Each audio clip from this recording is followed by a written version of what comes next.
Bonjour tout le monde, je me présente, Yasser Amlili. Alors avant de commencer, est-ce que le son est bon? S'il y a quelqu'un qui a des difficultés, qu'il le mentionne.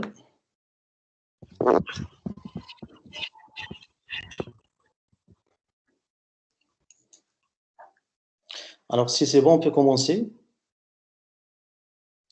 Alors, le cours qu'on va voir ensemble, donc ça concerne l'UML. Alors brièvement, l'UML c'est Unified Modeling Language, donc c'est un langage de modélisation. Il fait partie d'une discipline très sollicitée en informatique, donc c'est l'ingénierie informatique. Et brièvement, donc c'est le fait, on va dire, de concevoir des modèles pour la réalisation d'un projet quelconque. D'accord? Alors, par la suite, au cours de cette séance, on aura largement le temps de définir les notions et où est-ce qu'on va utiliser UML, etc. Alors, avant de rentrer plus dans les détails, concernant le déroulement de notre cours, donc on va avoir cette séance de 2 heures à 4 heures d'après-midi, chaque lundi. Et par la suite, on aura une deuxième séance le jeudi. Sachant que les emplois du temps actuels, ils ne sont pas définitifs, donc il peut y avoir un changement au niveau des emplois du temps. Moi, ce que j'ai demandé personnellement, c'est que on va faire le cours sous forme de 4 heures euh, directement. Pourquoi? Parce que le cours il va nécessiter des séances de TP et d'études de cas. Et c'est préférable au niveau pédagogique donc de le faire sous forme de 4 heures complètement. D'accord? Alors, j'attends encore la réponse de l'administration, mais pour l'instant, on a une séance aujourd'hui et une séance le jeudi de 8 heures à 10 heures. D'accord? Pour ce qui est de la façon qu'on va adopter, alors, je préfère que ce soit un cours qui est animé. Donc, si vous avez des questions, n'hésitez pas à les poser. Le cours, il est théorique, avec des études de cas, avec des TD. Mais si vous avez des questions, s'il y a des notions qui ne sont pas bien assimilées, n'hésitez pas à m'interrompre et vous poser les questions, ou bien vous me dites tout simplement, je n'ai pas compris telle ou telle chose. D'accord? Parce qu'on ne peut pas avancer si euh, si on n'a pas les notions qui sont totalement assimilées, parce que tout est relié. Je vais présenter beaucoup de notions théoriques, surtout pour la première et la deuxième séance, parce que j'ai besoin de savoir ce que vous avez fait au préalable, et bien sûr la nature du cours. Donc c'est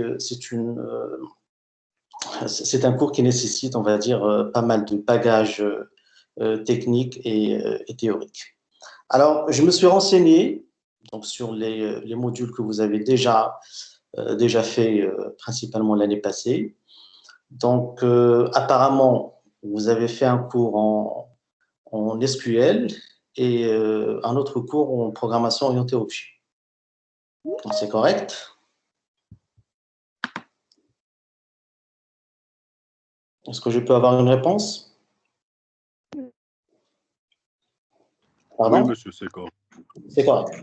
Alors, principalement, ce sont les deux modules dont on aura besoin au niveau de notre formation. Bien sûr, à chaque fois qu'on va avoir besoin de certaines notions, je peux faire des rappels, je peux vous avancer les notions dont vous aurez besoin. Mais tout de même, l'UML, il est basé sur la programmation orientée objet et il y a une partie de UML, ce qu'on appelle les diagrammes de classe, qui nécessite au moins des notions en SQL, en base de données, parce que c'est des choses qui sont similaires.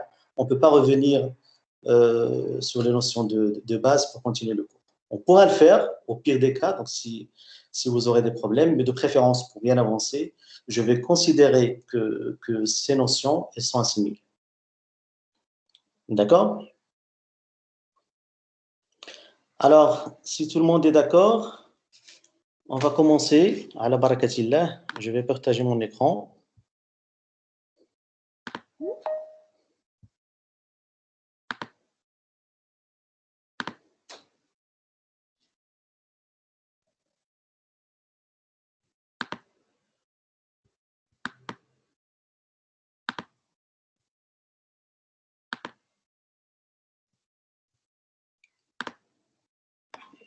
Est-ce que vous arrivez à voir l'écran?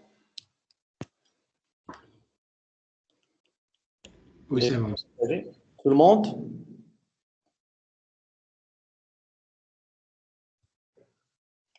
C'est bon? Oui, c'est bon.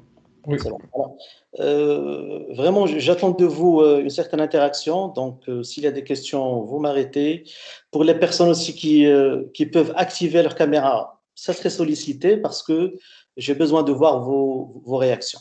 Je sais que certaines personnes ils sont dans des endroits inappropriés, mais si vous pouvez le faire, faites-le s'il vous plaît. D'accord? Autre chose, est-ce que vous arrivez à voir le tableau dernièrement? Le tableau ici. Est-ce que vous lisez ce qui est écrit?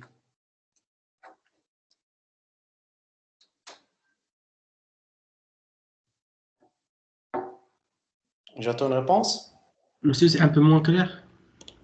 C'est flou. Oui. C'est flou. À part le flou, parce que je pourrais écrire ou bien je pourrais dessiner des graphes, c'est principalement ce dont on aura besoin, mais est-ce que l'écriture, elle est dans le bon sens? Est-ce qu'elle n'est pas inversée? Quelqu'un peut lire ce que j'ai écrit?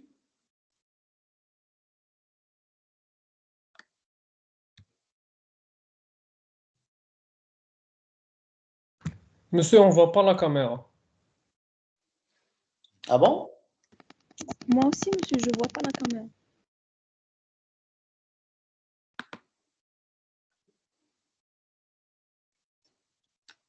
Et maintenant?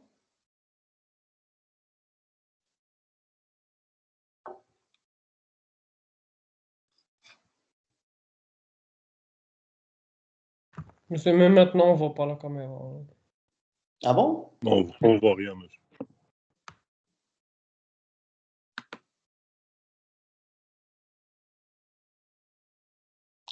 Donc peut-être que lorsque j'ai partagé mon écran, la caméra a été désactivée. Bref, on ne va pas perdre du temps là-dessus. On continue le cours et on verra au moment où j'aurai besoin du tableau. D'accord? L'essentiel, c'est que pour l'instant, vous voyez l'écran partagé. Oui. D'accord. D'accord. Alors, avant de parler du plan de la séance, donc je voudrais parler de façon générale sur le déroulement de la formation. Parce que avant de parler directement des notions de base, de UML et d'autres notions dont vous aurez besoin, j'aimerais vous donner le cadre général, si vous voulez, de votre module. D'accord? Alors, vous, en fonction de votre formation, donc vous êtes des ingénieurs réseau. D'accord? Alors, automatiquement, lorsque vous serez diplômé, ce qu'on va attendre de vous au niveau des sociétés, vous allez être casé automatiquement dans deux emplacements. Donc, soit vous allez être des ingénieurs au secteur public ou au privé, n'importe, vous allez être casé soit dans la maîtrise d'œuvre ou la maîtrise d'ouvrage. D'accord? Alors, la maîtrise d'œuvre, ça veut dire que c'est vous qui allez faire le travail d'ingénierie concernant un certain projet.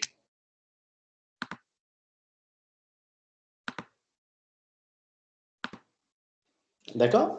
Donc, la maîtrise d'œuvre, ça peut être un prestataire, ça peut être un ingénieur informaticien, ça peut être un service informatique, comme ça peut être une société informatique de façon générale. Bref, la maîtrise d'œuvre, c'est l'entité qui va effectuer le travail et qui va accomplir le projet informatique. D'accord? L'autre côté, c'est ce qu'on appelle la maîtrise d'ouvrage. Alors, la maîtrise d'ouvrage, pratiquement, c'est le client. D'accord? Donc, il peut être dans le domaine, comme il peut être dans n'importe quel domaine.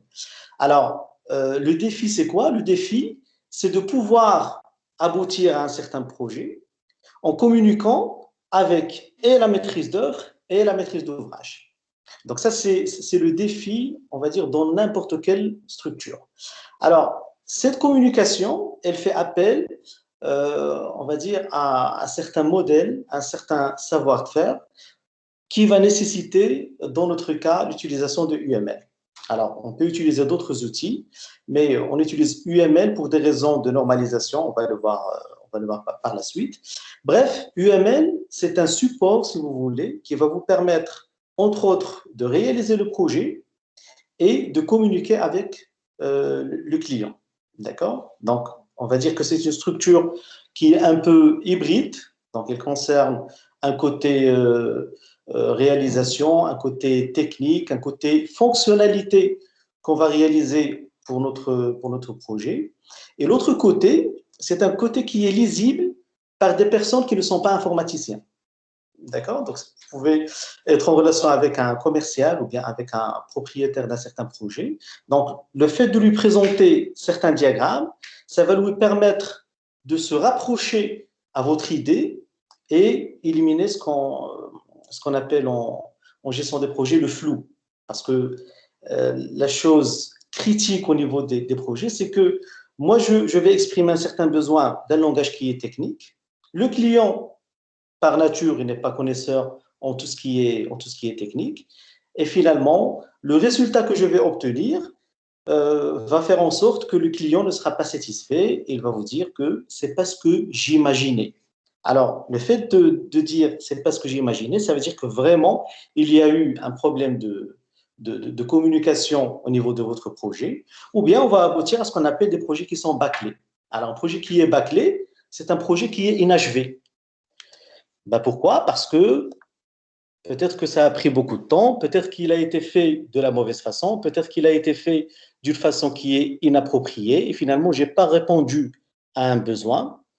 Et ça, c'est critique au niveau financier. Si vous avez une société ou si vous travaillez quelque part, c'est nocif au niveau de votre réputation. Finalement, c'est ce qu'on essaie d'éviter à travers le langage UML.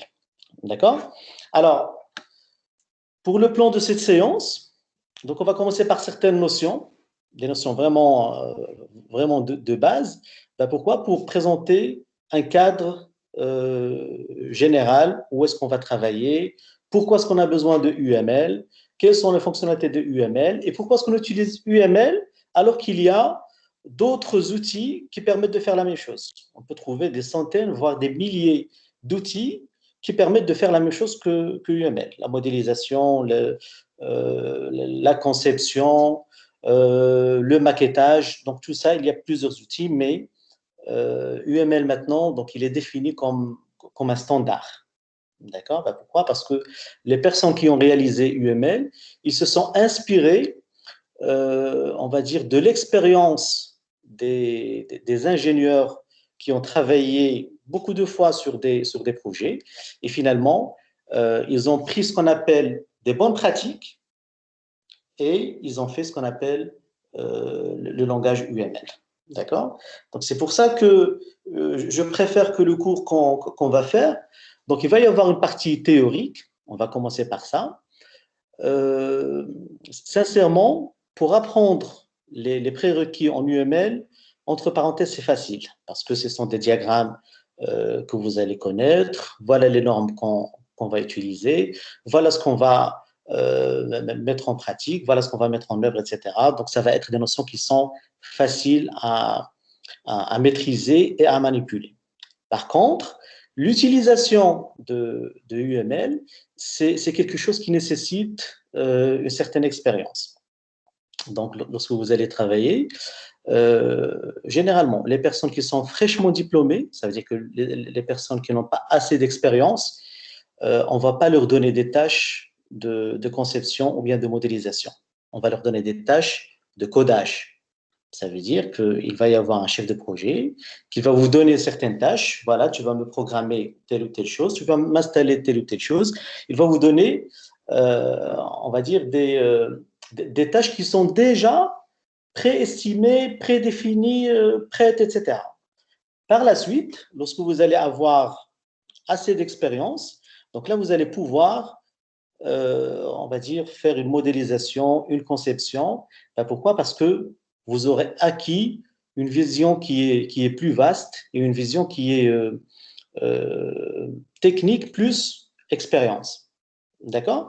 C'est pour ça qu'au niveau de notre cours, je ne vais pas me limiter aux notions qui sont techniques.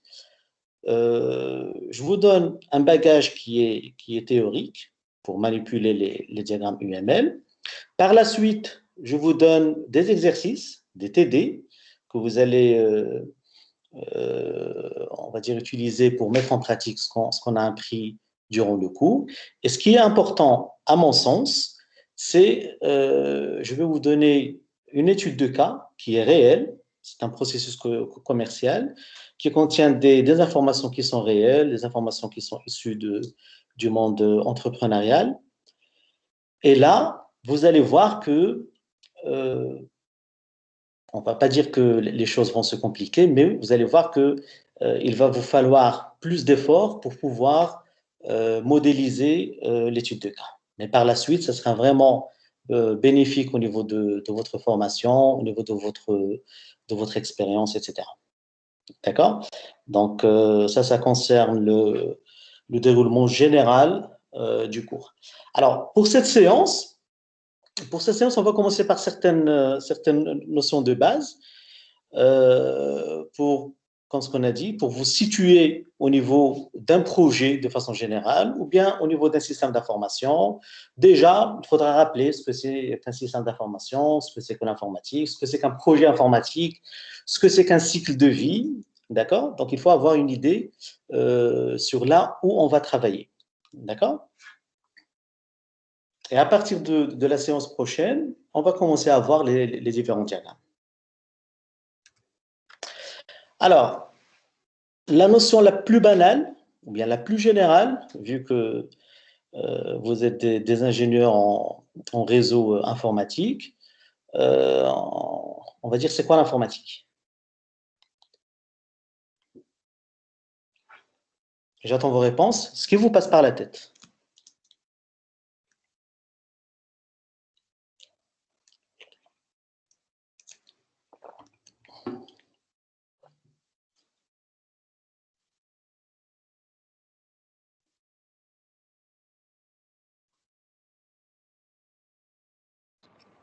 C'est la science des traitements numériques des données faites par un ordinateur. C'est bien. Autre chose?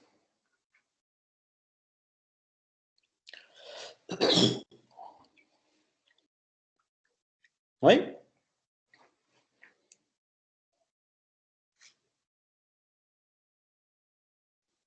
Ce qui vous passe par la tête.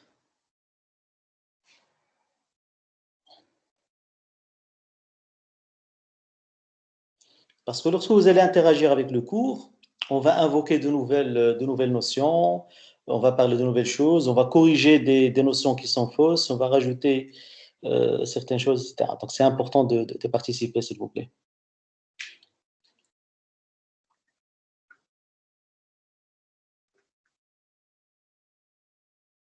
Oui, autre définition ou bien rajouter quelque chose?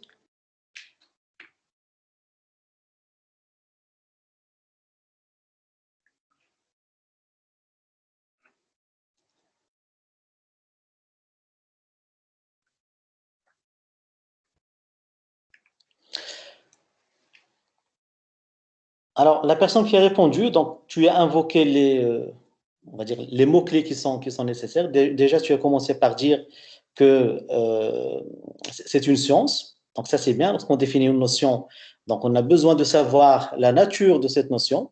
D'accord? Est-ce que c'est une science? Est-ce que c'est une technologie? Est-ce que c'est une personne? Est-ce que c'est un objet, etc. Donc, tu as commencé par c'est une science, ce qui est bien. Alors, cette science, elle permet, on va dire, de traiter d'une façon numérique les informations par le biais d'un support. D'accord? Et là, donc, on a aussi quelque chose qu'on pourra rajouter. Donc, c'est le domaine d'activité scientifique, technique et industrielle en rapport avec le traitement automatique de l'information par des machines telles que les ordinateurs et les systèmes embarqués. D'accord? Alors, cette notion, on va dire, au niveau de ce qui nous intéresse UML, ça nous a donné une nouvelle perspective, on va dire, de modélisation. Parce que de la façon la plus basique, on peut modéliser par des moyens sur papier, sur tableau, en utilisant des moyens qui sont basiques. D'accord? C'est aussi une modélisation qui est valable, qui est correcte, mais le traitement numérique, il nous a donné plus d'opportunités. Ça veut dire que l'information qui est modélisée, elle ressemble plus à la réalité que si je le fais sur un autre support. C'est pour ça que la modélisation en utilisant des outils informatiques, ça a donné vraiment des résultats qui sont sollicités et une expansion. Et finalement, vous pouvez voir les modélisations qu'on est en train de faire. On est arrivé jusqu'à présent en modélisation 3D, donc qui est jusqu'à présent la pointe de technologie. Et on s'est vraiment approché à la réalité. D'accord? Donc, on va le voir tout de suite lorsqu'on va parler de virtualisation, lorsqu'on va parler d'abstraction surtout. Alors, l'abstraction, il y a des niveaux d'abstraction. Comme ce qu'on a dit, sur papier, c'est déjà un niveau en 2 dimensions de l'abstraction, mais l'informatique nous a permis d'enrichir cette modélisation et d'avoir énormément de fonctionnalités. Et les fonctionnalités dont on parle, c'est ce qu'on va faire au niveau de notre cours. Alors, aussi, au niveau d'un projet informatique, parce que si on a besoin de modéliser, ça veut dire qu'on a déjà un certain besoin en informatique. On va dire que c'est un projet. Ça peut être un projet informatique ou autre, d'accord? Donc, ce n'est pas obligatoirement un projet informatique, mais en fonction de votre formation, je vais donner l'exemple des projets informatiques et réseau, d'accord? Alors, ça implique le développement d'un nouveau logiciel ou d'installer une solution de système d'information comme un logiciel. Alors, la différence entre logiciel et progiciel, c'est clair? Rapidement, si quelqu'un a une réponse, c'est quoi la différence?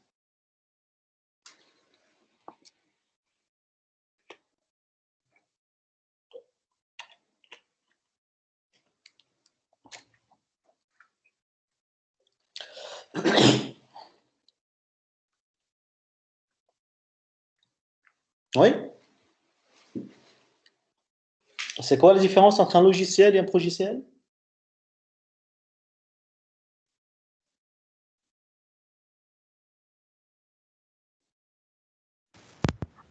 Monsieur, un logiciel, c'est une notion plus généralisée. C'est-à-dire? Dans quel sens? Un logiciel, par exemple, un logiciel, pardon, il peut contenir plusieurs logiciels qui visent une certaine fonction. D'accord. D'accord, mais on a besoin de définition. Parce que le fait de dire qu'un logiciel il contient des logiciels, on n'a pas défini ni logiciel ni progiciel. J'ai besoin de notions. C'est quoi, au moins, c'est quoi un logiciel ou un progiciel? Un Oui, logiciel, c'est un logiciel standard, monsieur. Pardon? C'est un logiciel, c'est un logiciel qui est standard. Oui, mais déjà, je cherche la notion de logiciel. Je ne peux pas définir logiciel par logiciel qui est standard. J'ai besoin de définition.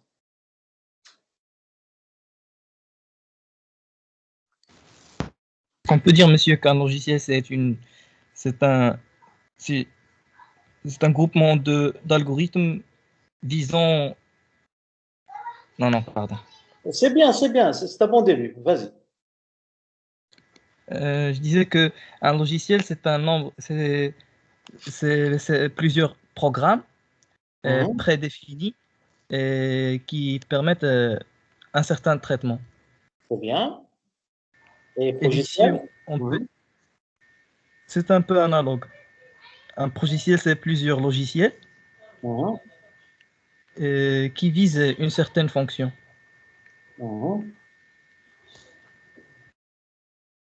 D'accord, autre chose? Il manque certaines informations.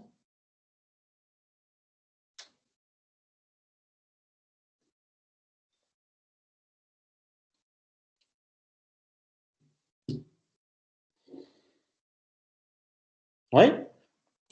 Un logiciel donne des instructions à la machine pour exécuter des tâches.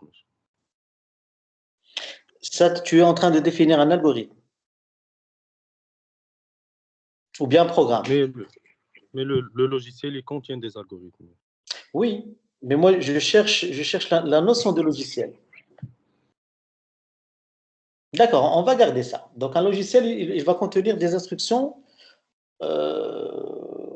qu'on va ordonner à la machine. D'accord, mais c'est une partie. Je cherche autre chose.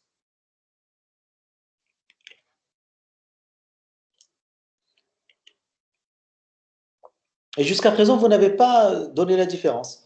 Vous êtes en train de définir chaque notion à part. D'accord, donc je vais définir la notion de logiciel et vous allez essayer de deviner c'est quoi la différence avec logiciel. Alors, un logiciel, comme a dit votre collègue, c'est un ensemble de programmes, un ensemble d'algorithmes, un ensemble d'instructions, d'accord, qui vont permettre d'effectuer un certain traitement et d'obéir à certains besoins. Donc, c'est un ensemble de fonctionnalités. D'accord? Alors, un logiciel, je peux trouver un logiciel de gestion, je peux trouver un logiciel de pilotage, je peux trouver un logiciel d'automatisation de certaines tâches. Il y a une infinité de logiciels. D'accord? Alors, logiciel, c'est quoi? Parce que logiciel, c'est aussi un logiciel, mais il y a une petite différence entre les deux. C'est ce que je cherche.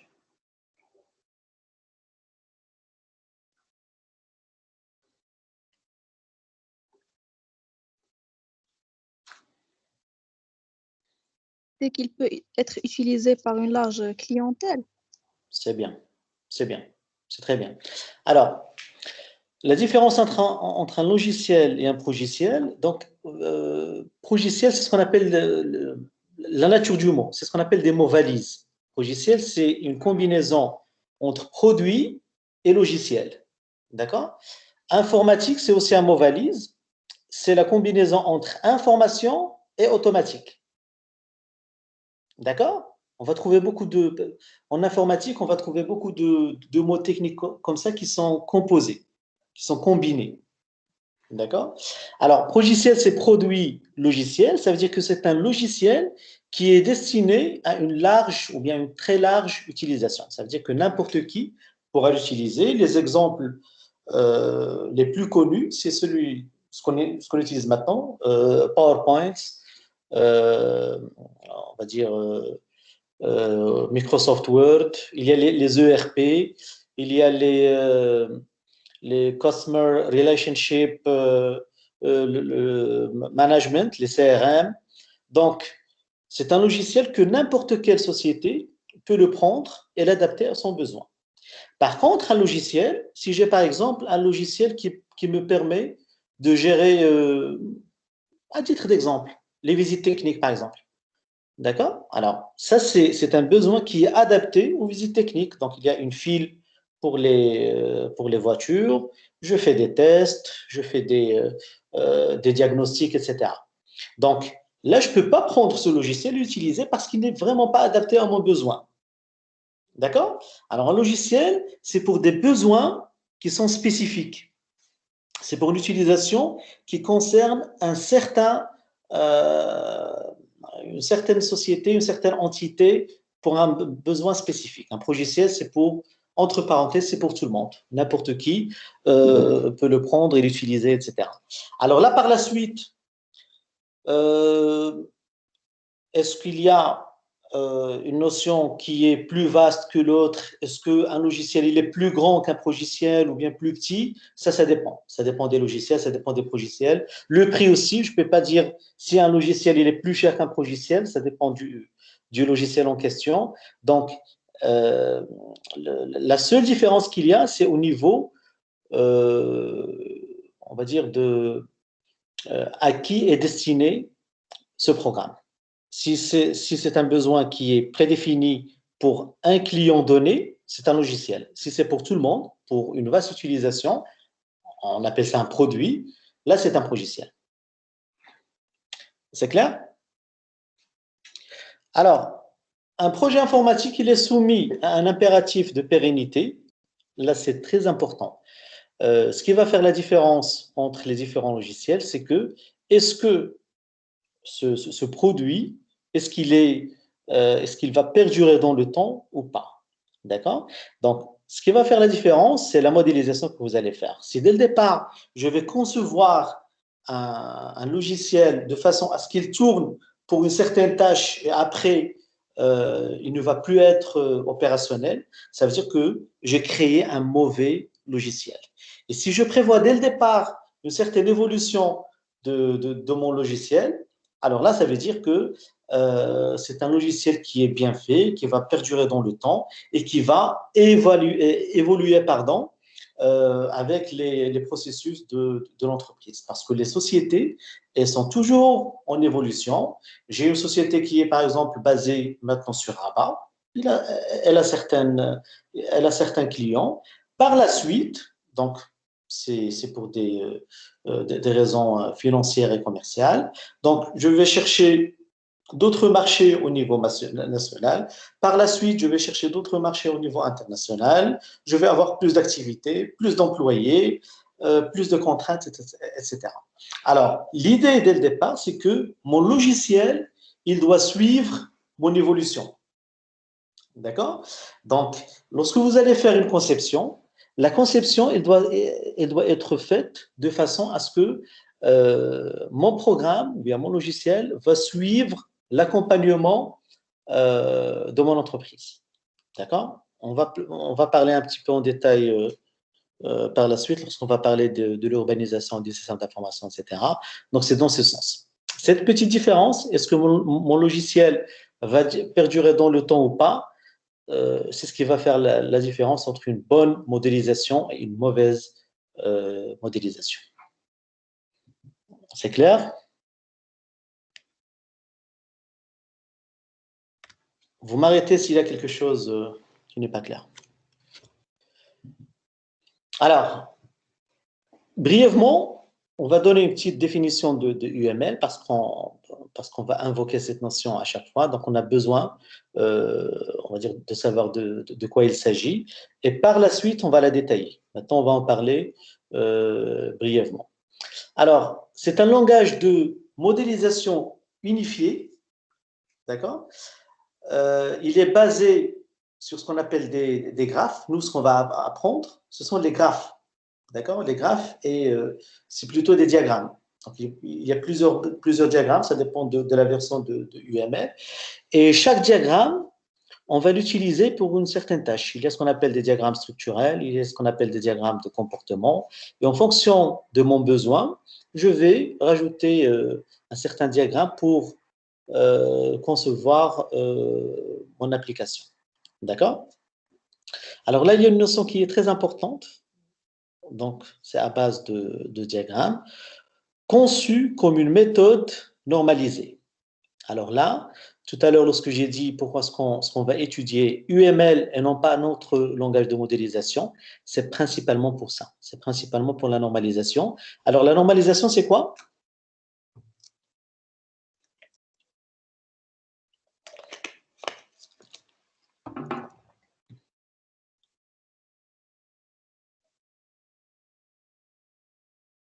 Sans parler d'informatique, parce que la normalisation, c'est une notion qui est vraiment générale. On peut avoir un code routier qui est normalisé, on peut avoir un processus commercial qui est normalisé, on peut avoir des lois qui sont normalisées. Donc, c'est une notion vraiment générale.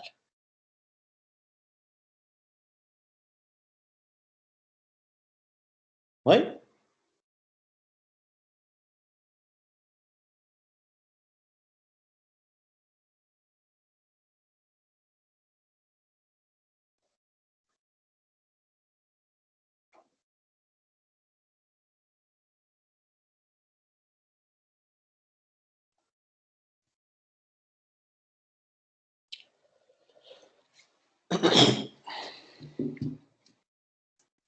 Des réponses?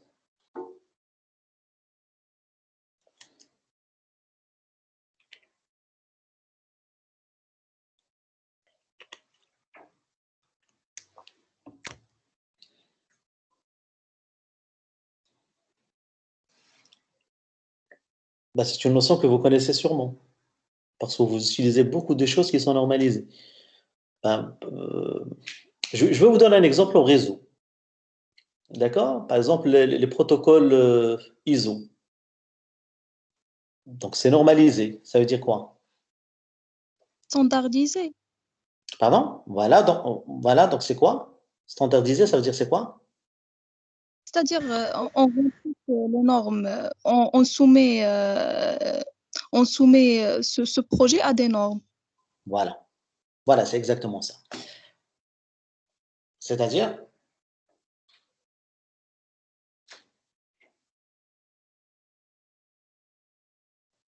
t'as terminé?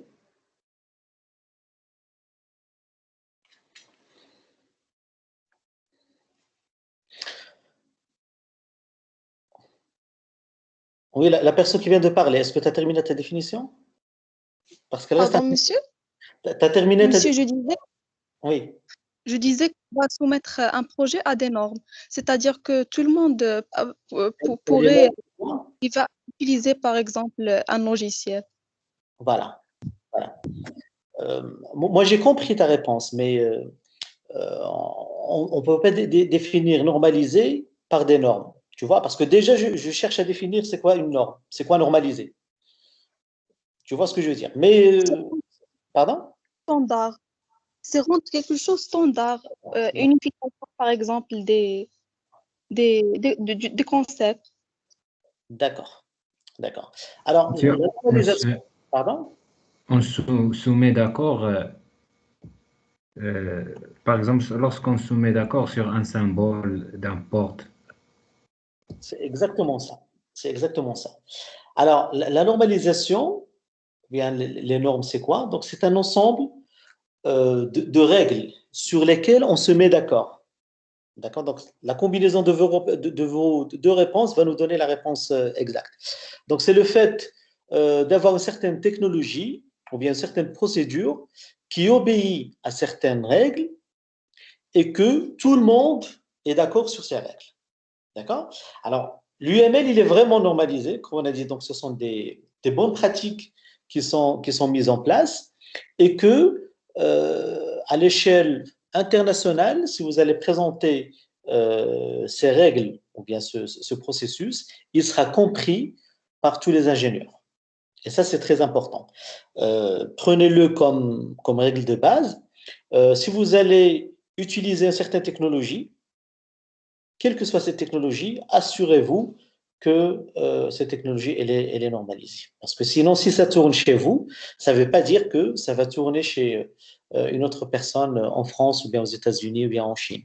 D'accord? Mais une chose qui est normalisée, c'est quelque chose qui est universel et vous êtes sûr que c'est opérationnel n'importe où. D'accord? Donc, ça soit au niveau des logiciels, parce que vous voyez comment ça se passe lorsqu'on a les composants d'un système informatique, ou bien au niveau des normes que les ingénieurs apprennent au niveau des différentes universités. D'accord?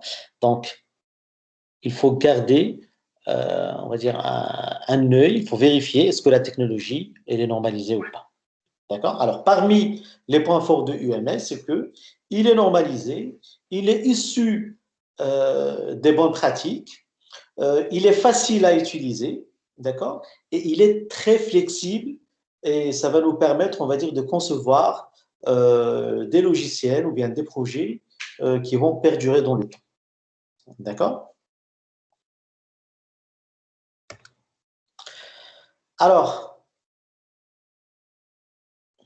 un autre point fort, on va dire, de l'utilisation, on va dire, de UML, c'est ce qu'on appelle l'abstraction. Et ça, si vous voulez, c'est le sens même de UML.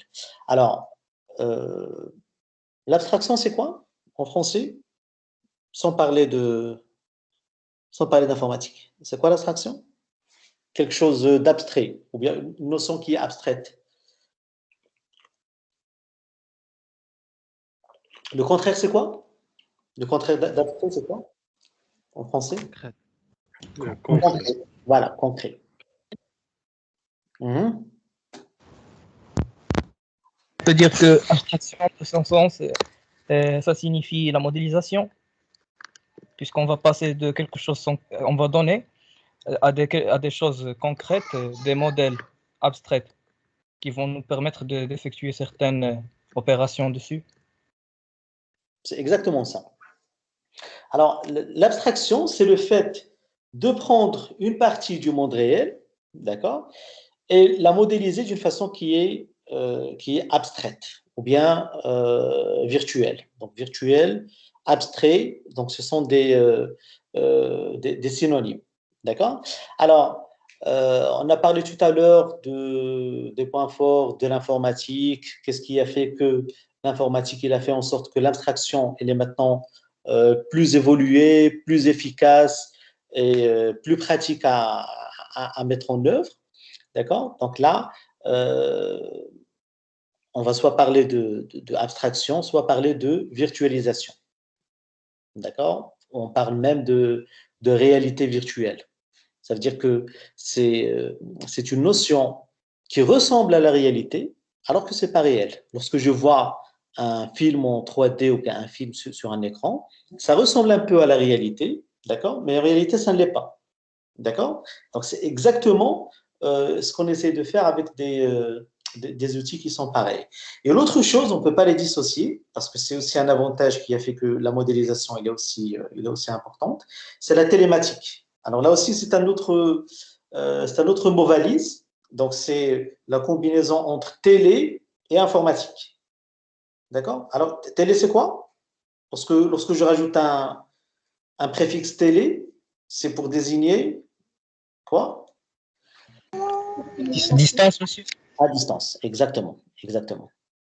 D'accord? Donc, l'informatique nous a fourni deux choses cruciales. La première des choses, c'est l'abstraction.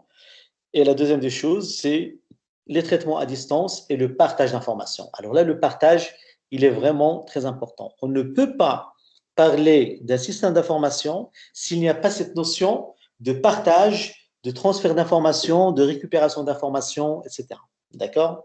Si je parle de logiciel, de progiciel, de système d'information, donc ces deux notions sont les notions qui sont cruciales pour l'aboutissement d'un logiciel qui est bien fait.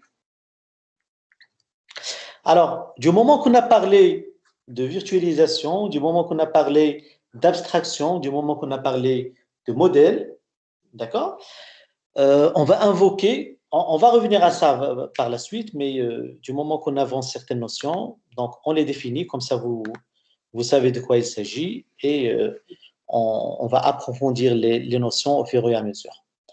Alors, là on a un graphe. D'accord? Donc, c'est pour vraiment assimiler la notion de modèle et de métamodèle. Alors, en bas ici de la pyramide, d'accord? Donc, on a ce qu'on appelle le monde réel. Ça veut dire que j'ai une certaine situation, j'ai un problème au sens très large, au sens vaste du terme. J'ai un certain besoin, d'accord? Et ce besoin, je vais essayer de le modéliser à travers un modèle. D'accord? Donc là, on va utiliser des modèles UML dans notre cas. D'accord? Donc ça, c'est le premier niveau. Le deuxième niveau, si mon premier modèle ne m'a pas donné assez de détails, je vais rajouter un autre modèle. Donc c'est ce qu'on appelle le métamodèle. D'accord? Alors, là, je vais encore rajouter un niveau d'abstraction. D'accord? Donc le métamodèle, c'est garder le modèle et rajouter un autre niveau d'abstraction. Et ainsi de suite, je peux avoir un méta-métamodèle.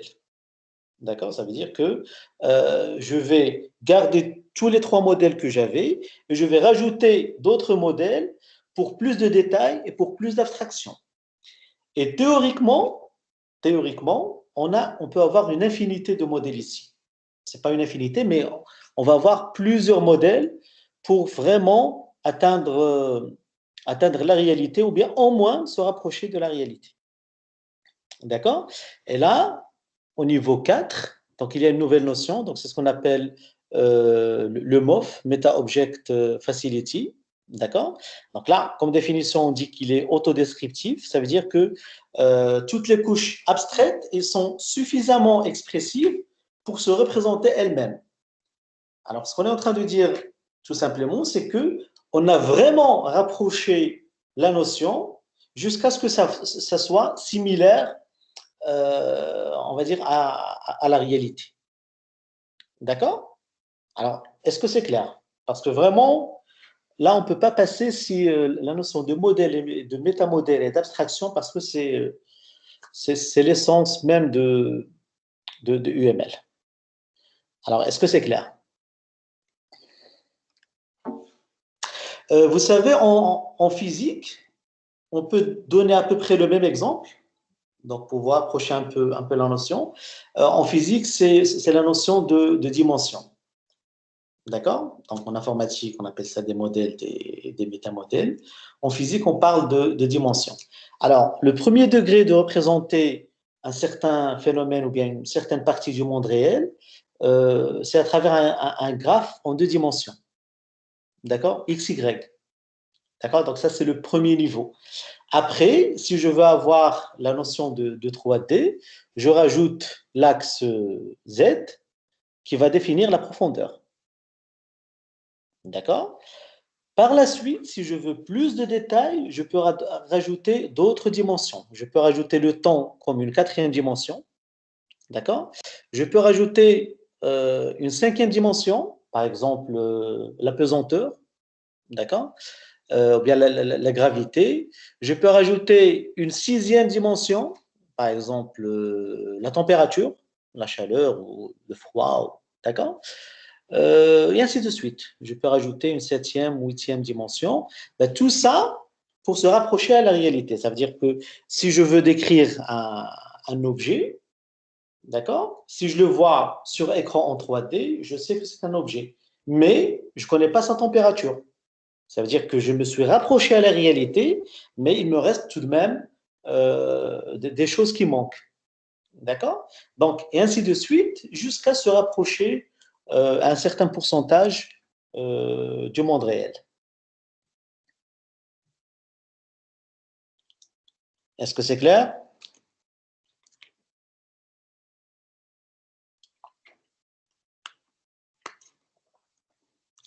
J'attends des réponses.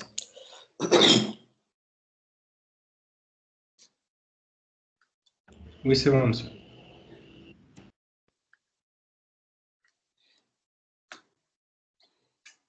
D'accord, donc on continue.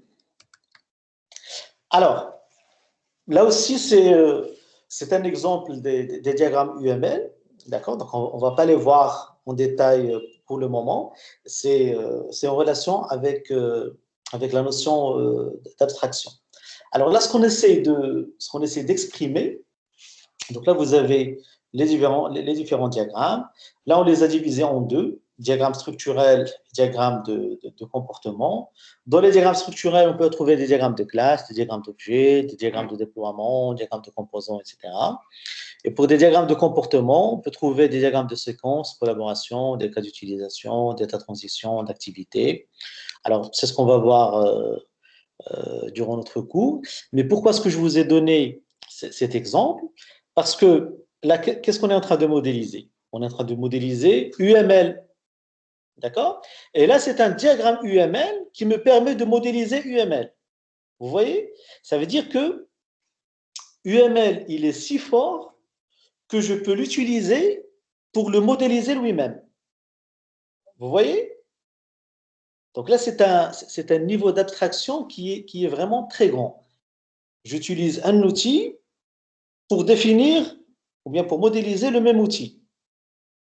Vous voyez l'idée, vous la voyez? C'est clair?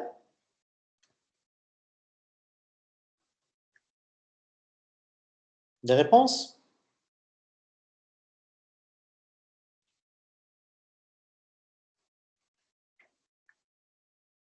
Des réponses, s'il vous plaît?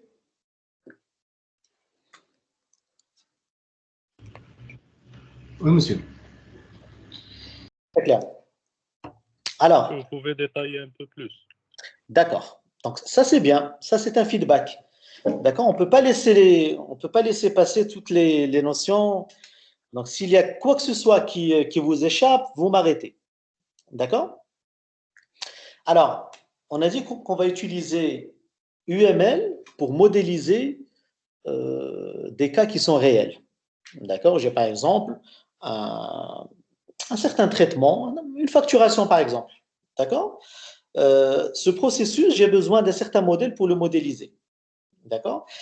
UML, c'est un langage qui contient plusieurs diagrammes qui vont me permettre, on va dire, de prendre ce cas qui est qui fait partie du monde réel et le modéliser sur un support informatique. Donc ça, c'est le rôle de UML. D'accord? Et qu'est-ce qu'il utilise UML pour faire ça? Il utilise des diagrammes. On a deux types de diagrammes. Il y a des diagrammes qui sont structurels et des diagrammes qui sont comportementaux. D'accord? Chaque diagramme, il va, on va dire, il va traiter une partie de mon cas réel. D'accord? Des diagrammes de classe, par exemple, pour traiter toutes les informations, toutes les données qui sont au niveau de mon cas réel, au niveau de ma facturation dans notre cas, et le représenter sur un support informatique. D'accord? Le diagramme d'activité, par exemple, il va me définir le séquencement ou bien le déroulement de mon projet. Ça veut dire qu'il va y avoir un client qui va arriver. Le client, il va demander une facture, la secrétaire va traiter la facture, et ainsi de suite. D'accord? Le diagramme de séquence, il va définir le temps. Ça veut dire que je fais cette tâche, juste après, je fais une autre tâche, etc. D'accord? Donc ça, c'est le contenu de UML. Ne vous inquiétez pas sur le contenu de UML, parce que ce n'est pas le but de ce diapo. Le contenu, on va le voir par la suite.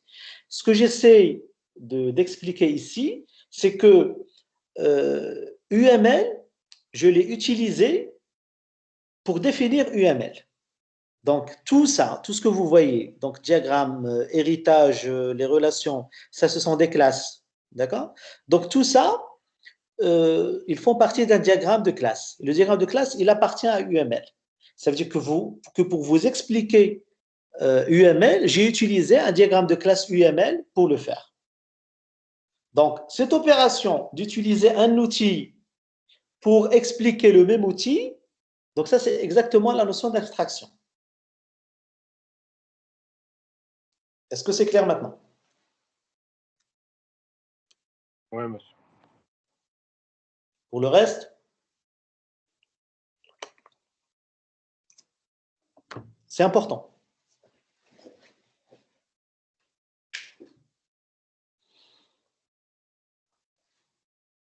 On peut passer.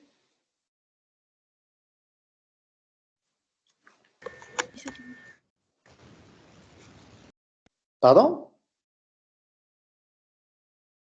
Pardon, je n'ai pas entendu la dernière personne qui... C'est clair, monsieur. C'est clair, d'accord.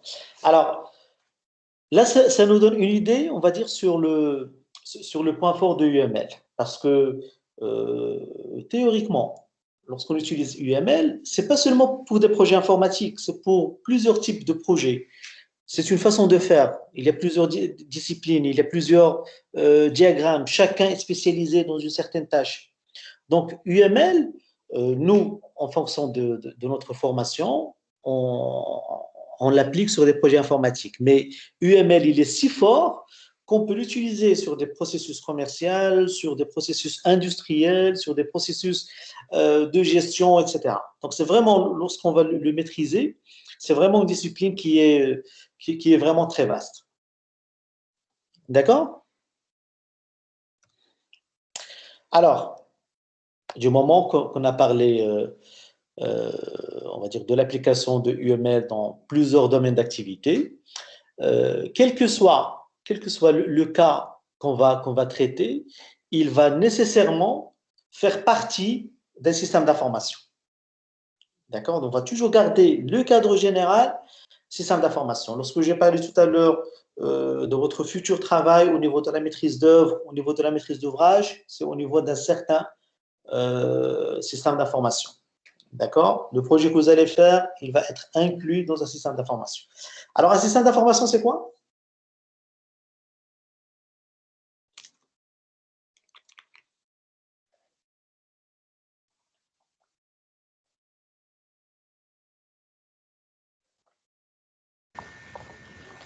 Que, comme son nom l'indique, c'est un système qui permet d'acquérir, stocker et traiter les informations.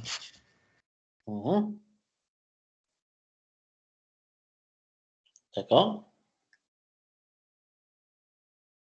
Autre chose? C'est comme la SGBD pour les bases de données. C'est-à-dire? C'est le système de gestion de base de données. C'est un système qui traite les informations. D'accord, donc tu veux dire que le système d'information, il traite les informations aussi. D'accord. Autre chose?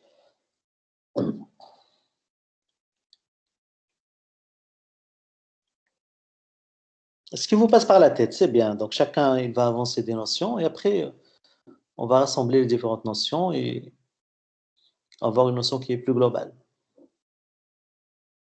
Oui, allez-y.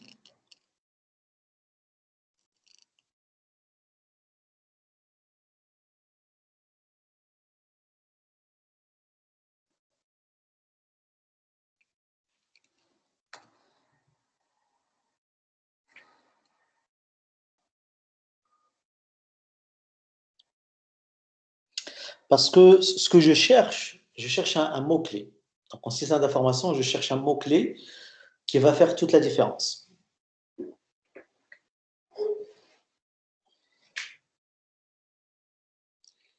Et autre chose, entre parenthèses, par la suite, lorsque vous essayez de définir des notions, ne définissez pas la notion avec les mêmes termes. Les mêmes termes, pardon. Par exemple, on ne peut pas définir un système d'information par un système, ou bien un système qui traite l'information. Parce que déjà, je cherche à savoir c'est quoi un système d'information. Ou bien tout à l'heure, pour la notion de normaliser, ce sont des normes. On ne peut pas définir un terme par lui-même. Donc, on cherche déjà à le définir. Donc, ça, c'est entre parenthèses. On est là pour apprendre, c'est pas grave.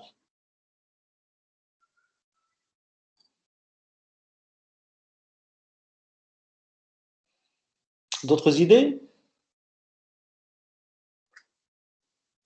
Je cherche un terme en particulier.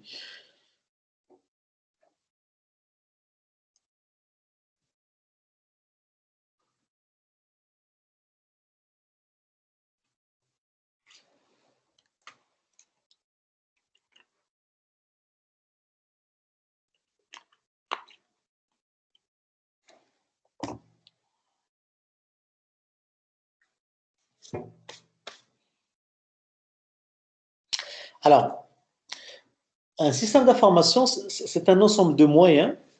Donc, les moyens au sens vaste, ça peut être des moyens humains, des moyens techniques, des moyens informatiques, au sens vraiment, vraiment large.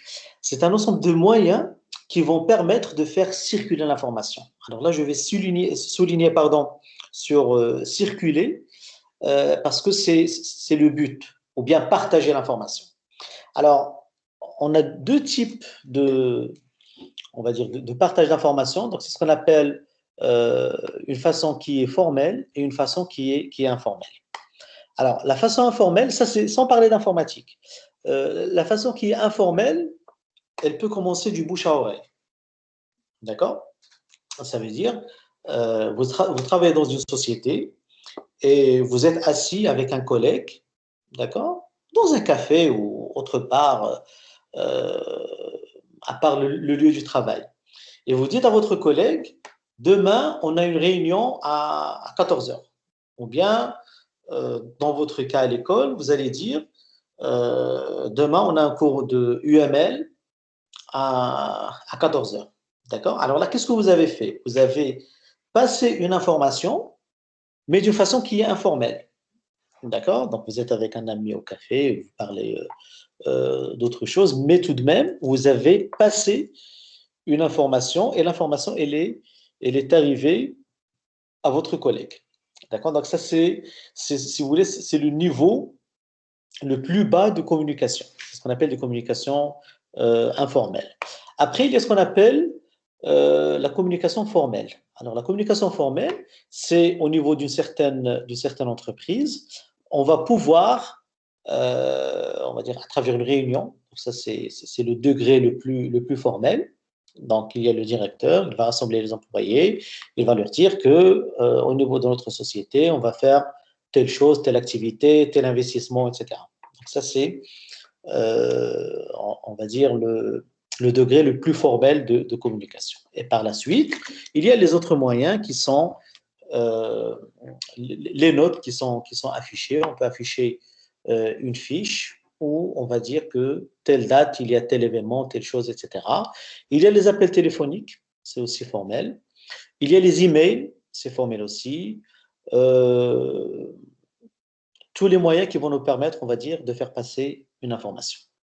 Donc ça, alors là, j'aurais besoin d'utiliser le tableau. J'espère que je vais annuler le partage.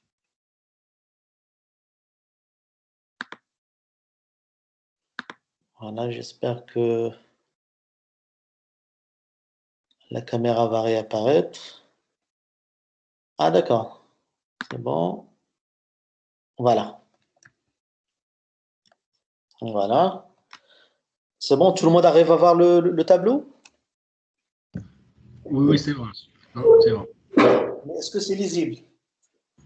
Parfois, c'est lisible, mais je pense que ça dépend de la qualité de l'Internet à chacun d'eux. C'est vrai, ça dépend de la qualité de votre caméra et de la qualité de votre connexion.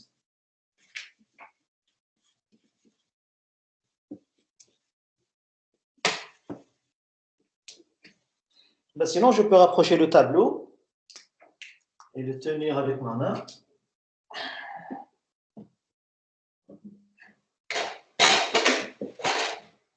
C'est mieux comme ça? Oui, c'est mieux, c'est bon. D'accord. Alors, là, on va dire c'est un organigramme classique d'une société. D'accord? Alors, on a ici la direction. D'accord? Et là, on va dire, les différents services. D'accord? Voilà. Donc, secrétariat, direction ressources humaines, direction de production, etc. Et là aussi, on peut avoir, voilà. Voilà. Donc, au niveau de la production, on va trouver par exemple,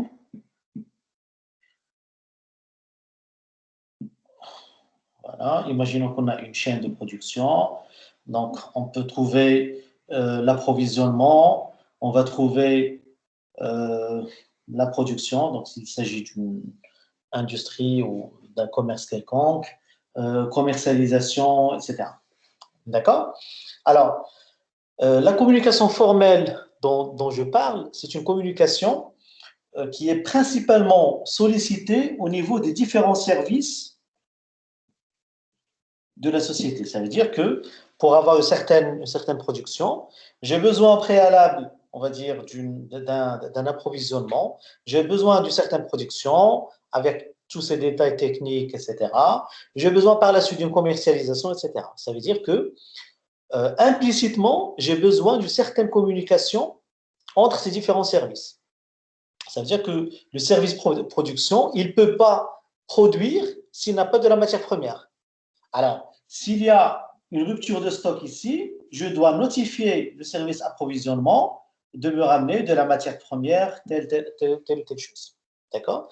Donc, s'il y a un problème de communication, ça veut dire qu'il y a déjà un problème au niveau de la structuration de l'entreprise.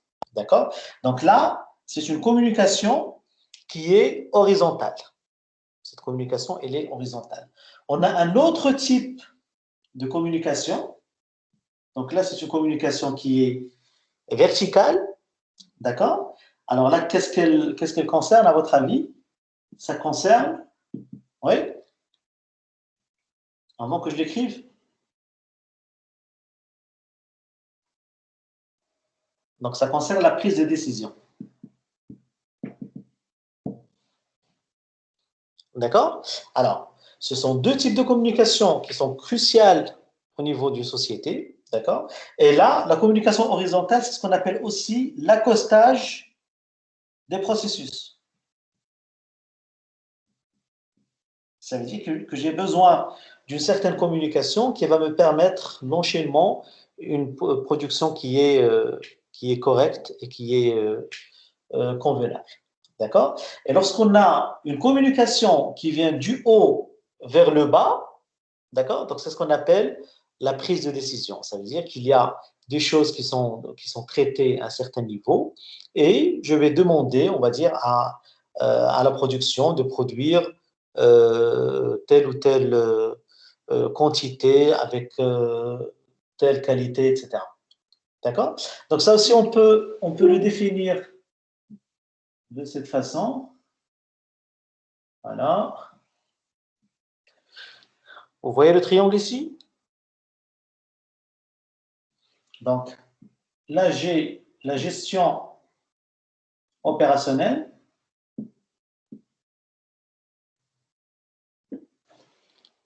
D'accord?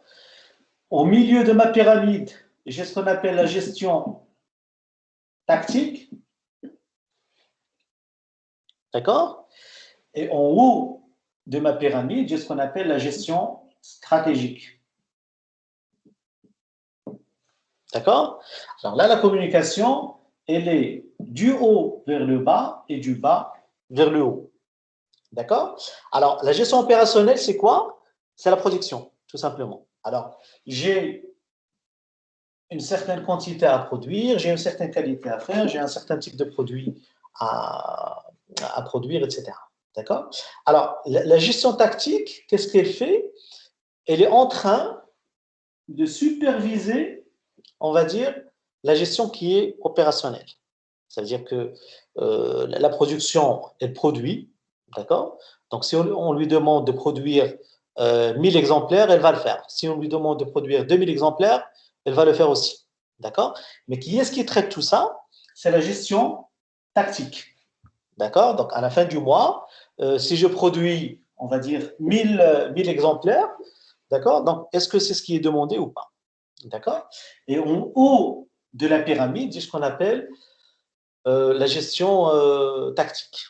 D'accord? Alors, la gestion tactique, elle fait la planification de ce qui va être produit dans le futur. D'accord? Donc, la gestion tactique, ce que fait la gestion opérationnelle maintenant, elle l'a déjà prévu au préalable. D'accord? Et par la suite, elle va vouloir, on va dire, prévoir la production future. D'accord? Alors, la gestion tactique, on dit qu'elle traite le passé en comparaison avec le présent. Et la gestion stratégique, elle traite le présent en fonction de ce qui va se passer dans le futur. Ça veut dire que la gestion stratégique, elle a une vision qui est plus vaste. Je vous donne un exemple. D'accord? Je produis des téléphones portables, des smartphones. D'accord? Alors, la gestion opérationnelle, elle a produit, on va dire, durant ce mois, 1 million d'exemplaires. Gestion opérationnelle. D'accord? Alors, la gestion tactique, pour juger de ce 1 million d'exemplaires, alors, est-ce qu'elle va dire que c'est bon ou pas, à votre avis? Ce million d'exemplaires, est-ce que c'est bien ou est-ce que c'est pas bien?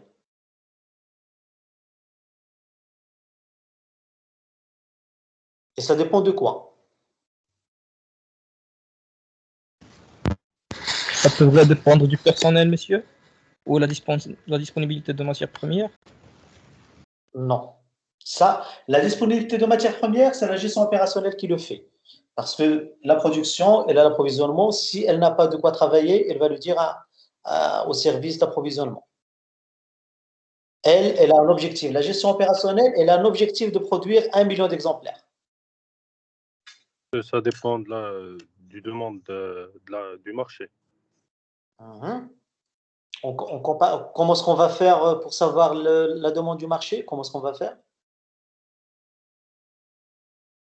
Comment est-ce qu'on peut comparer ce 1 million? Moi, je suis à la gestion tactique. Ma société, elle a produit 1 million d'exemplaires. Quelle sera ma réaction? Et avec quoi je vais le comparer? Combien on a vendu l'année dernière? C'est très bien. C'est très bien. Ça, c'est bien. Alors, il va le comparer avec ce qui a été vendu l'année passée. D'accord? C'est pour ça qu'on a dit que la gestion tactique, elle traite ce qui a été produit avec ce qui a été vendu dans le passé. Ben, pourquoi? Imaginons que j'ai produit cette année 1 million d'exemplaires, mais l'année passée, j'ai vendu 2 millions d'exemplaires. D'accord? Alors là, ça veut dire qu'il y a quelque chose qui cloche. Soit les clients ne sont pas satisfaits par mon produit, soit il y a un problème de qualité. Bref, il y a un problème. Si j'ai vendu 2 millions l'année passée et je vends 1 million cette année, il y a quelque chose qui cloche. Ça, c'est clair. Et ça, c'est la gestion tactique qui doit s'occuper de ça. Vous le voyez toujours? D'accord? Donc, la gestion tactique va faire des statistiques, et là, automatiquement, au niveau de la courbe, on va trouver qu'il y a une chute au niveau de nos ventes. D'accord? La gestion stratégique, on a dit qu'elle a une vision future. D'accord? Ça veut dire que ce que fait maintenant la gestion opérationnelle, elle l'a prévu par exemple l'année passée. Il va dire que l'année prochaine, tu vas produire 1 million d'exemplaires. D'accord? Et là, qu'est-ce qu'ils font? C'est plus en relation avec la concurrence. Ils vont voir ce que font la concurrence, les prix de la concurrence, qu'est-ce qu'ils ont vendu. Par exemple, je fais des smartphones. On va prendre iPhone et Samsung, d'accord, les plus connus. Alors, Samsung, par exemple, elle va dire que iPhone, elle a vendu 1 million cette année. D'accord? Donc, moi, j'ai besoin aussi de suivre le rythme. Est-ce qu'elle a une nouvelle version de téléphone? Est-ce qu'il a une nouvelle technologie que je n'ai pas, etc. Donc, elle va essayer de se situer dans le marché durant 1 an, 2 ans, 5 ans, ou même 10 ans. Donc, il y a des sociétés qui essaient de se positionner d'ici 10 ans dans le marché. Et ça, on le voit surtout dans le marché automobile. Alors, vous voyez toujours qu'il y a ce qu'on appelle des voitures concept. Alors, les voitures concept, ce sont des voitures qu'on ne peut pas conduire maintenant, d'accord? Qu'on peut conduire d'ici 5 ans ou bien 10 ans. Mais pourquoi est-ce qu'ils le font? Ils le font parce que la société Mercedes, par exemple, Mercedes, elle essaie de se positionner dans le marché d'ici 10 ans. D'accord? Parce que le fait de produire maintenant 1 million de véhicules, ça ne veut rien dire, vraiment. Parce qu'elle a vendu 1 million de véhicules, elle doit prévoir ce qu'elle va vendre par la suite. D'accord? Je vous donne un exemple concret de ce type de problème, c'est Kodak. Vous vous rappelez de Kodak? Les appareils analogiques. Kodak, il y a, on va dire, 10 ou 15 années, donc c'était vraiment le précurseur en matière d'appareils téléphoniques. Il y avait les pellicules qu'on achetait, etc. D'accord? Alors, juste après, avec l'évolution des appareils photo, des smartphones et des appareils numériques, tout le monde s'est dirigé vers tout le monde s'est dirigé vers le numérique. Alors que Kodak, ils sont restés sur tout ce qui est analogique. D'accord? Et là, avec des films, etc. Et là, très vite, ils ont disparu. Très vite. Maintenant, Kodak n'existe plus, ou bien ils ont vraiment une toute petite part du marché, une toute petite niche pour les personnes qui préfèrent encore des pellicules, etc. Mais là, c'est un problème qui est stratégique. Donc, c'est un problème qui a fait en sorte que du jour au lendemain, un géant de la photographie, il a disparu. D'accord? Il y a eu un autre exemple, celui de BlackBerry. Je ne sais pas si vous vous rappelez de ça, BlackBerry. Donc, BlackBerry, c'était vraiment des smartphones qui avaient. C'était pas des smartphones, c'était des téléphones qui avaient des. C'est des smartphones aussi, oui. Vers la fin, donc, ils avaient intégré le marché. Donc, mais ils avaient une très grande part du marché. Mais par la suite, les autres smartphones, ils se sont dirigés vers tout ce qui est tactique, et eux, ils sont restés avec des téléphones avec des touches, etc. Et pratiquement, on ne les voit plus sur le marché à présent. D'accord? Alors, c'est pour vous dire que là, ça rejoint ce qu'on a dit au niveau des systèmes d'information. on a deux informations qui sont deux types de communication formelle qui sont importantes. Donc, c'est l'accostage des processus au niveau, on va dire, des différents services de production de la société. Et la chose la plus importante, c'est la communication verticale. C'est ce qu'on appelle la prise de décision. Est-ce que vous pouvez m'excuser une minute? D'accord?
Je m'excuse, c'est pas dans mes habitudes, mais quand j'ai des appels qui sont urgents, il le faut. Alors, on parlait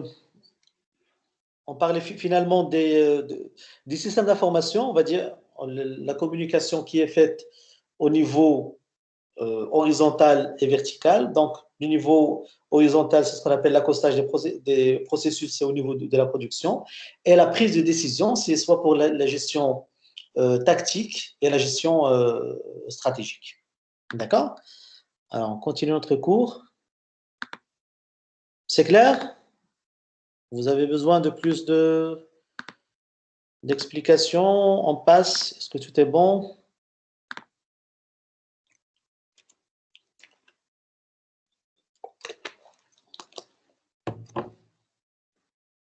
J'attends votre réponse. On peut passer?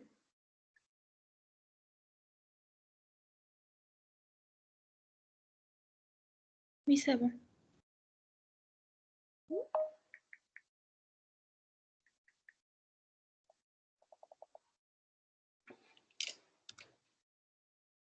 Alors, du moment qu'on a parlé des systèmes d'information, d'accord, donc on a dit qu'il y a certains intérêts au niveau des systèmes d'information. Alors, le premier besoin, donc on a parlé automatiquement d'informatisation des traitements, ça c'est le besoin de base. Là, on a parlé aussi de modélisation, comment est-ce qu'on va faire pour modéliser ce travail, le représenter sur un support informatique et se rapprocher de plus en plus à la réalité. Le deuxième avantage, donc, ça va nous donner une solution pour améliorer la qualité de gestion. Donc, si j'ai on va dire, un certain besoin que je vais bien gérer, que je vais bien traiter, que je vais, on va dire, modéliser, concevoir d'une bonne façon, ça veut dire qu'automatiquement, la qualité de ma gestion, elle va augmenter. D'accord? Et par la suite, on va arriver à un autre niveau au niveau des systèmes d'information, c'est ce qu'on appelle l'urbanisation des systèmes d'information. Alors, l'urbanisation, c'est quoi? Sans parler d'informatique. Lorsqu'on parle d'urbanisation, c'est quoi à votre avis?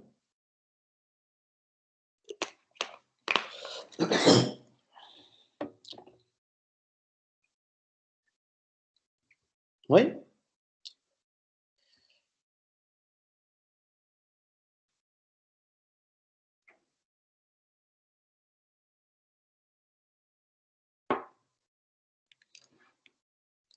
Où est-ce qu'on entend ce terme? Vous entendez parler de zones urbaines, zones rurales. Une zone urbaine, c'est quoi? C'est les villes, monsieur. Voilà, c'est la ville. Et la zone rurale, c'est la campagne, c'est les patelins, etc.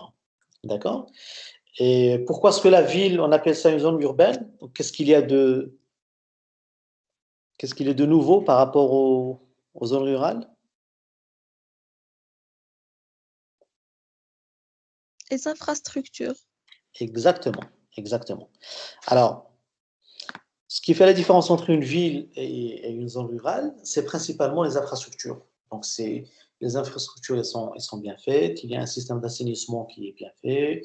Il y a assez de lumière. Les bâtiments, ils sont faits dans les normes, etc. D'accord? Alors, lorsqu'on parle des systèmes d'information, c'est exactement la même chose. D'accord? Donc, le système d'information, on peut le concevoir de différentes façons. On peut le faire d'une façon qui va aboutir à un certain besoin. D'accord? Ça veut dire si j'ai besoin d'une application qui va me permettre de calculer certaines formules, je vais le faire. D'accord? Mais si je garde le même besoin et je le fais d'une façon qui est normalisée, j'utilise des outils qui sont normalisés, j'utilise des techniques qui sont à la pointe de technologie, ça veut dire que non seulement mon application elle va me permettre d'obéir à ce besoin présent, mais elle va aussi me permettre, on va dire, d'adapter ce même besoin à travers le temps. Ça veut dire que c'est une application qui va perdurer dans le temps. D'accord? Alors, comme définition, vous pouvez la noter, l'urbanisation, d'un système d'information, c'est le fait d'aligner le système d'information à la stratégie de l'entreprise. Et par défaut, bien par définition, la stratégie de l'entreprise, c'est toujours l'évolution. Dans tous les cas, vous n'allez jamais trouver une société qui n'a pas comme but d'évoluer, parce qu'elle aura besoin de plus de bénéfices, de plus de clients, de plus de marchés. Ça, c'est par nature de la société. Alors, l'idée de l'urbanisation des systèmes d'information, c'est le fait que mon logiciel, ou bien mon système d'information, il doit suivre mon évolution. Ça, c'est par défaut. D'accord? Sinon, ça sera un investissement qui est perdu pour l'entreprise. Si j'ai une entreprise qui, on va dire, qui va concevoir un certain logiciel, et par la suite, elle va grandir et son logiciel ne suit pas, d'accord? Donc, c'est vraiment un investissement qui est perdu. Et nous, ce qu'on essaie de faire à travers la modélisation, c'est d'éviter tout ça. C'est d'avoir un système d'information qui est urbanisé. Ça veut dire que, à travers le temps, si j'ajoute une autre activité, je peux rajouter cette activité sous forme de module au niveau, on va dire, de mon système d'information qui est déjà existant. D'accord? C'est pour ça que j'ai dit dès le départ que lorsque vous allez faire des modélisations, il faut tout de même un minimum d'expérience. D'accord? Donc, une personne qui est fraîchement diplômée, généralement, il n'a pas cette vision qui est vaste parce qu'il n'a pas encore travaillé sur plusieurs projets et il ne sait pas encore qu'il y a des choses qui vont nous attendre par la suite. D'accord? Donc, un esprit débutant, entre parenthèses. Donc, on va lui dire, j'ai besoin de faire une application qui va me permettre de gérer ceci et cela. Il va faire cette application qui va gérer ceci et cela. Donc, il ne va pas penser pour des besoins qui sont futurs parce qu'il n'est pas encore là. Donc, il a encore débuté au niveau on va dire de son expérience. D'accord? Alors, aussi, on a certains objectifs à respecter au niveau de notre système d'information. La première des choses, c'est le stockage des différentes informations concernant les opérations de l'entreprise. Donc, ça, c'est le besoin primordial d'un système d'information. Donc, au niveau des diagrammes UML qu'on a vus, il y a ce qu'on appelle les diagrammes de classe. Alors, les diagrammes de classe, ils sont très importants. C'est ce qu'on appelle les diagrammes structurels.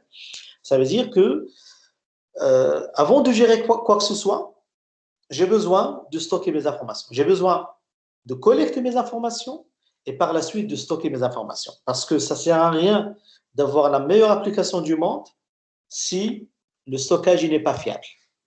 Donc, mon premier souci, c'est de stocker l'information, d'accord? Après, je vais la gérer, d'accord? Ce qui est intéressant aussi au niveau de UML, c'est qu'on va le faire d'une façon chronologique. Ça veut dire que j'ai plusieurs diagrammes. On ne peut pas s'amuser à commencer par le diagramme qu'on veut. Ce n'est pas une bonne façon de travailler. J'ai besoin de commencer par tel ou tel diagramme. D'accord? Là, ce qu'on est en train de dire, c'est que j'ai besoin de commencer par un diagramme de use case pour avoir le cadre général et par la suite un diagramme de classe. D'accord? Ça veut dire que une fois j'ai mes informations qui sont stockées, qui sont organisées, qui sont persistantes, après je pourrai les gérer. Donc là, c'est le but. Par la suite, donc bien sûr, je vais penser à la génération des états reliés, ça veut dire la récupération d'informations à travers la recherche des documents. Donc, je dois faire en sorte que les informations que j'ai stockées, ça ne va pas être des informations qui sont indépendantes. Ça doit être des informations qui sont reliées. D'accord? Donc là, c'est pour ça que j'ai demandé tout à l'heure, est-ce que vous avez fait du SQL? On aura besoin de ce bagage. Ça veut dire, je vais organiser mes différentes informations, mais à un certain moment, j'aurai besoin d'un lien entre mes différentes informations, ce qui va me permettre de récupérer ces informations. D'accord? Bien sûr, ma conception, elle doit me permettre aussi d'éviter les erreurs. D'accord? Si je fais un système d'information et qu'il contient des erreurs, là, ça ne va pas me présenter des avantages, ça va me créer des problèmes, ça va me créer des erreurs. Et moi, j'essaie à la base d'éviter ces erreurs, de faciliter la gestion, etc. Alors, par la suite, on parle d'amélioration du temps de traitement, bien sûr. Si j'ai toutes mes informations qui sont stockées, je peux récupérer les informations d'une façon rapide et efficace, si j'ai évité les erreurs, etc. Donc, j'aurai amélioré le temps de gestion et bien sûr, j'aurai participé à à la prise de décision. Et ça, tous les dirigeants, c'est ce qu'ils souhaitent. Alors, les dirigeants, ils ont besoin de savoir ce qui se passe au niveau de leur structure. Ils ont besoin d'avoir des informations qui sont pertinentes et ils ont besoin de récupérer les informations en cas de besoin. D'accord? Donc là, comme ça, je pourrais prendre la décision.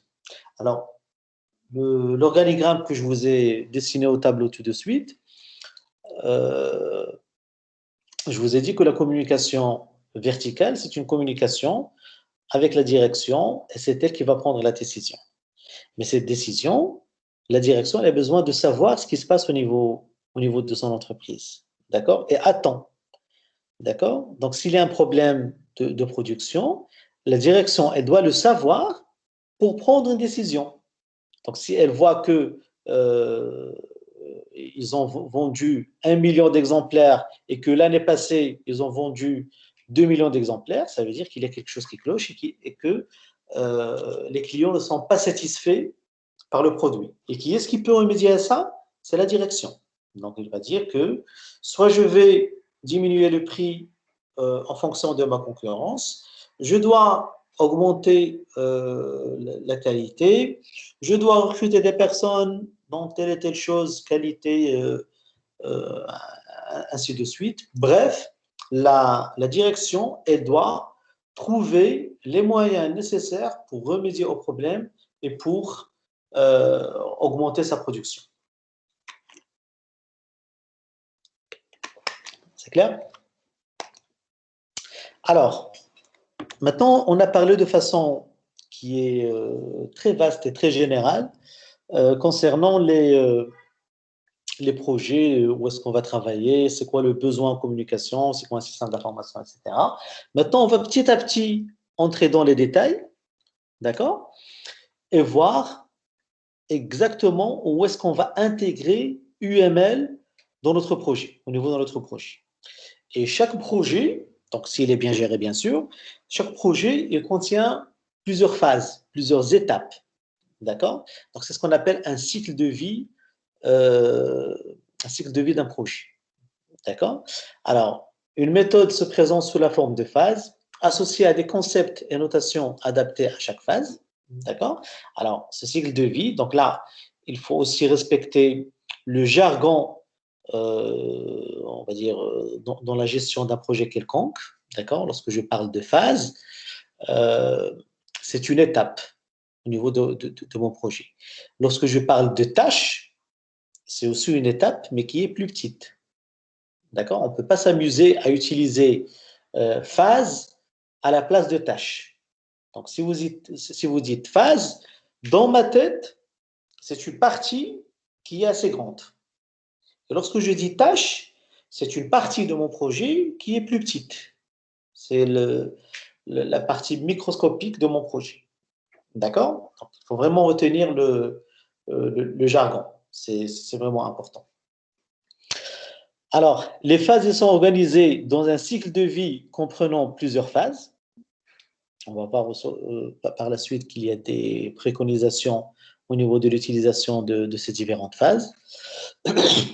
Pardon. Et en fonction du type de projet et du type de risque qu'on a, il convient de définir des étapes qui sont appropriées. Alors, ce qui est intéressant avec la gestion des projets, l'utilisation de UML, l'utilisation des différentes techniques, c'est que par la pratique, donc les ingénieurs, ils ont mis en évidence certains cycles qui sont définis. D'accord? Ils sont conventionnels. D'accord? Donc, rien n'est strict, rien n'est obligatoire, mais on vous dit, si vous suivez ce cycle, si vous faites ce qui est préconisé, vous allez avoir de meilleurs résultats, vous allez mieux organiser votre travail, mieux organiser votre équipe et vous allez atteindre des résultats plus rapidement et d'une façon qui est plus efficace. D'accord? Alors, nous, on va voir les différents cycles de vie qui existent. D'accord? Et en fonction, je vais vous dire que pour tel type de projet, il est préférable d'utiliser ce cycle de vie. Pour d'autres types de projets, il est préférable d'utiliser ce cycle de vie, etc. Et UML, il est omniprésent dans tous ces cycles. Alors, les projets objets, ils se caractérisent par un cycle de développement qui est itératif et incrémental. On va voir de quoi il s'agit tout de suite. Et un cycle de vie qui est guidé par les risques, il est proposé par Rational. Alors, Rational, c'est un organisme qui a proposé, on va dire, plusieurs normes en matière d'ingénierie logicielle. Et même pour UML, il y a ce qu'on appelle Rational Rules. OK? Donc, c'est un outil qui vous permet de dessiner les graphes de UML. D'accord? Vous pouvez le noter, il est payant. Moi, je vais par la suite vous proposer d'autres outils qui sont gratuits. Celui-là, par exemple. D'accord? Donc, il me permet, on va dire, de dessiner les différents graphes. D'accord?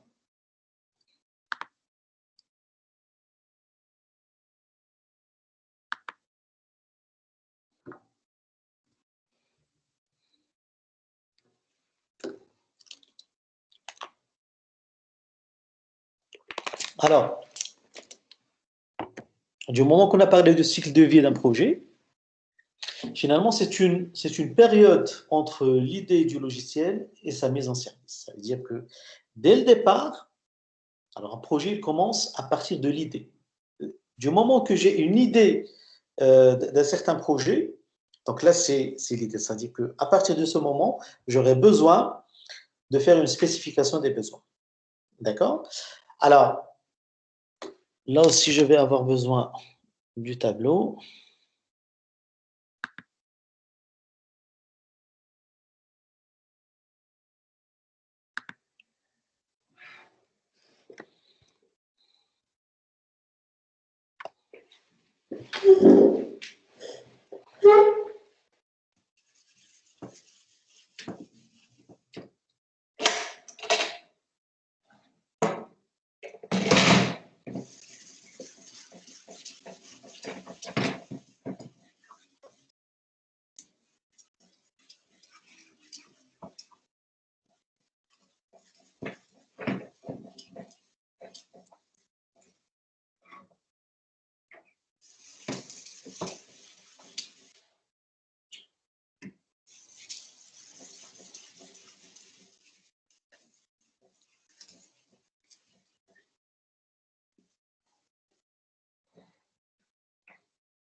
Vous voyez le tableau?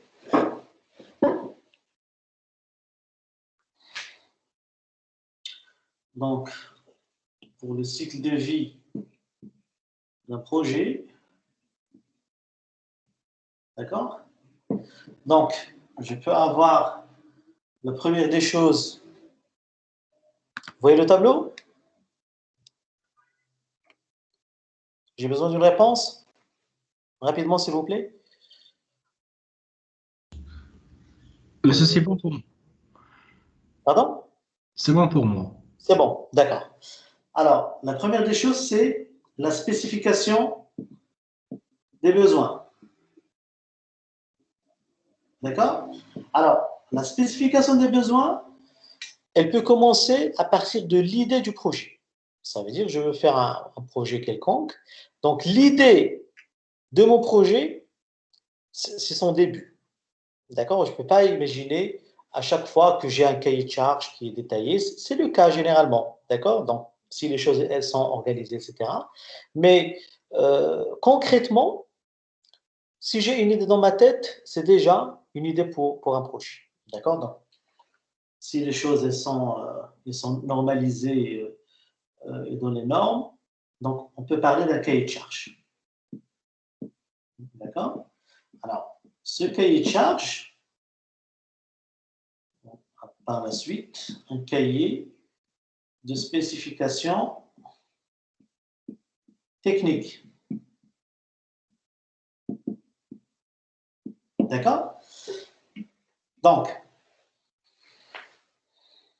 le degré zéro d'un projet, c'est l'idée. D'accord? Donc, si les choses elles sont plus sérieuses, je vais parler d'un cahier de charge et par la suite, je vais transformer ce cahier de charge en un cahier de spécification technique. D'accord?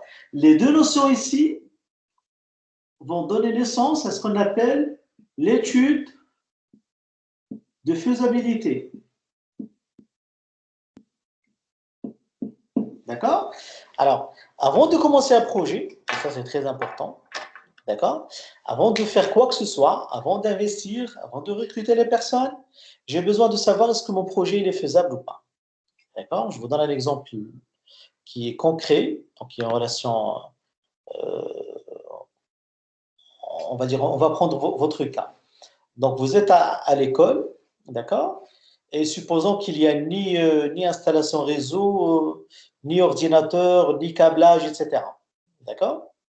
Alors, on va dire, on veut avoir un système d'information informatique à l'IMI, par exemple. Supposons que c'est inexistant. D'accord? Alors, avant de faire quoi que ce soit, d'accord? Donc, je dois savoir, est-ce que j'ai les moyens financiers et humains pour le faire? D'accord? Pour faire un système d'information. J'ai besoin de faire passer le câblage, j'ai besoin d'acheter des ordinateurs, j'ai besoin d'acheter des serveurs, j'ai besoin, on va dire, de tel ingénieur dans tel domaine, j'ai besoin de techniciens dans tel domaine, etc. D'accord? Alors, si j'ai les moyens de le faire, d'accord, je passe aux étapes suivantes. Si je n'ai pas les moyens de le faire, je vais dire qu'au niveau de mon étude de faisabilité, ce projet n'est pas faisable avec les moyens que j'ai. Est-ce que c'est clair? D'accord? Donc là, je vais repartager l'écran.